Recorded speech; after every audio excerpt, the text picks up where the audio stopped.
നമ്മുടെ ഇടയിൽ നമ്മൾ പലപ്പോഴും സംസാരിക്കാൻ മടിക്കുന്ന എന്നാൽ ഏറ്റവും കൂടുതൽ ചർച്ച ചെയ്യപ്പെടേണ്ട ഒരു വിഷയമാണ് ആത്മഹത്യ. ലോകത്ത് ഓരോ 40 സെക്കൻഡിലും ഒരാൾ വീതം തന്റെ ജീവിതം അവസാനിപ്പിക്കുന്നു.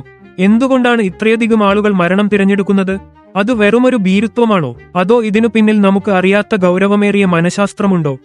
ഈ 4 മിനിറ്റ് നിങ്ങളുടെ ശ്രദ്ധ ഒരുപക്ഷെ ഒരു വലിയ ദുരന്തം ഒഴിവാക്കിയേക്കാം. ഈ വീഡിയോ അവസാനം വരെ കാണുക. ശാസ്ത്രീയ വശവും കെമിക്കൽ മാറ്റങ്ങളും. ആത്മഹത്യ എന്നത് മരിക്കാനുള്ള ആഗ്രഹമല്ല, മറിച്ച് സഹിക്കാനാവാത്ത മാനസിക വേദനയിൽ നിന്നുള്ള മോചനമാണ്. ഇതിന് പിന്നിൽ തലച്ചോറിലെ ചില കെമിക്കൽ മാറ്റങ്ങളുണ്ട്. നമ്മുടെ സന്തോഷത്തിന് കാരണമാകുന്ന സെറോട്ടോണിൻ എന്ന ഹോർമോണിന്റെ അളവ് തലച്ചോറിൽ ഗണ്യമായി കുറയുമ്പോൾ മനുഷ്യന് കടുത്ത വിഷാദവും പ്രതീക്ഷയില്ലായ്മയും അനുഭവപ്പെടുന്നു. ഇത് ശാരീരികമായ ഒരു രോഗം പോലെ തന്നെ ചികിത്സിച്ചു ഭേദമാക്കാവുന്ന ഒന്നാണ്. മാനസികാരോഗ്യം എന്നത് ശാരീരിക ആരോഗ്യം പോലെ തന്നെ പ്രധാനമാണെന്ന് നാം തിരിച്ചറിയണം. മിഥ്യാധാരണകളും സത്യങ്ങളും. നമ്മുടെ സമൂഹത്തിൽ പല തെറ്റായ ധാരണകളുമുണ്ട്. പലരും കരുതുന്നത് ആത്മഹത്യയെക്കുറിച്ച് ചോദിച്ചാൽ അവർ അത് ചെയ്യുമെന്നാണ്. എന്നാൽ സത്യം അതല്ല. ഒരാളോട് അവരുടെ വിഷമങ്ങളെക്കുറിച്ച് തുറന്നു ചോദിക്കുന്നത് അവർക്ക് വലിയൊരു ആശ്വാസമാണ് നൽകുന്നത്. തങ്ങളെ കേൾക്കാൻ ഒരാളുണ്ട് എന്ന തോന്നൽ അവരെ ആ തീരുമാനത്തിൽ നിന്ന് പിന്തിരിപ്പിക്കും. അതുപോലെ ഇതൊരു ഭീരുത്വമല്ല, മറിച്ച് ഒരു വ്യക്തിയുടെ മനസ്സ് കടുത്ത സമ്മർദ്ദം കൊണ്ട് തളർന്നുപോകുന്ന അവസ്ഥയാണ് മെന്റൽ എക്സോസ്റ്റൻ. സോഷ്യൽ മീഡിയയുടെ സ്വാധീനം. ഇന്നത്തെ കാലത്ത് സോഷ്യൽ മീഡിയയും ഇത്തരം ചിന്തകൾക്ക് കാരണമാകുന്നുണ്ട്. മറ്റുള്ളവരുടെ തിളങ്ങുന്ന ജീവിതം കണ്ട് സ്വന്തം ജീവിതം മോശമാണെന്ന് കരുതുന്ന താരതമ്യം വലിയൊരു വില്ലനാണ്. അതുപോലെ സൈബർ ആക്രമണങ്ങളും ഒരാളുടെ മാനസികാവസ്ഥയെ തകർക്കാം. ഇത്തരം സാഹചര്യങ്ങളിൽ ഒരു ഡിജിറ്റൽ ബ്രേക്ക് എടുക്കുന്നതും സോഷ്യൽ മീഡിയയിൽ നിന്ന് മാറി നിൽക്കുന്നതും മനസ്സിന് സമാധാനം നൽകും. അതിജീവിച്ചവരുടെ കഥകൾ ഒരു പ്രേരണ. പരാജയങ്ങളിൽ നിന്നും ആത്മഹത്യാ ചിന്തകളിൽ നിന്നും തിരികെ വന്ന് ലോകം കീഴടക്കിയ ഒട്ടനവധി പേരുണ്ട്. എബ്രഹാം ലിങ്കൺ കടുത്ത വിഷാദത്തിലൂടെ കടന്നുപോയ വ്യക്തിയായിരുന്നു.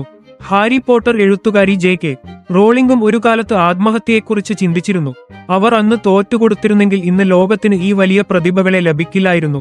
നിങ്ങളുടെ കഥ ഇവിടെ അവസാനിക്കേണ്ടതല്ല, ഇതൊരു ചെറിയ ഇടവേള മാത്രമാണ് എന്ന് ഓർക്കുക. കുടുംബാംഗങ്ങൾക്കും സുഹൃത്തുക്കൾക്കും നമ്മുടെ പ്രിയപ്പെട്ടവരെ എങ്ങനെ സഹായിക്കാം? അവർ പറയുന്നത് ഇടയ്ക്ക് കയറി ഉപദേശിക്കാതെ വെറുതെ കേട്ടിരിക്കുക. നിനക്കെന്താ ഇത്ര കുറവ് എന്ന് ചോദിച്ച് അവരുടെ വേദനയെ നിസ്സാരവൽക്കരിക്കരുത്. അവർക്ക് പ്രൊഫഷണൽ സഹായം തേടാൻ സ്നേഹത്തോടെ കൂടെ നിൽക്കുക. നിങ്ങൾ നൽകുന്ന ചെറിയൊരു പരിഗണന ഒരു വലിയ ജീവൻ രക്ഷിച്ചേക്കാം. പ്രായോഗികമായ വിദ്യകൾ. 5, 4, 3, 2, 1.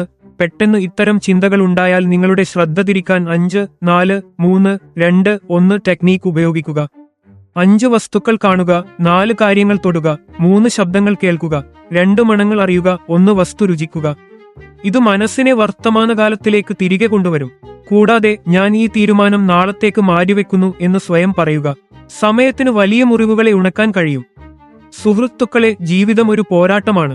തോറ്റുകൊടുക്കലല്ല, മറിച്ച് വീഴുമ്പോഴെല്ലാം എഴുന്നേൽക്കുന്നതിലാണ് വിജയം. ഈ വീഡിയോ ഒരാൾക്കെങ്കിലും ഒരു പുതിയ പ്രതീക്ഷ നൽകുമെന്ന് ഞാൻ വിശ്വസിക്കുന്നു. നിങ്ങളുടെ അഭിപ്രായങ്ങൾ താഴെ കമന്റ് ചെയ്യൂ. ചാനൽ സബ്സ്ക്രൈബ് ചെയ്യുക. നന്ദി. ഹെൽപ്പ് ലൈൻ നമ്പറുകൾ: ദിശ 1056, മാട്രി 048425405330,